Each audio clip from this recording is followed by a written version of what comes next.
नहमदुहु व नसल्ली अला रसूलिल करीम, अम्मा बाद।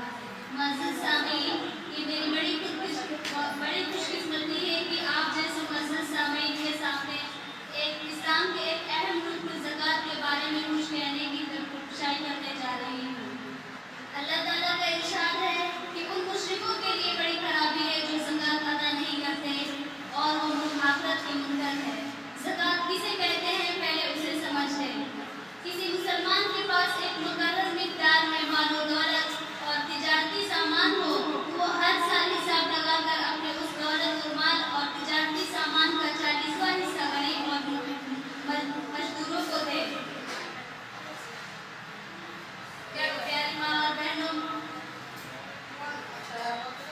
बस इसी का नाम ज़कात है। अगर आप इसका तफसील जानना चाहते हैं तो फिक़ह की किताबें पढ़िए।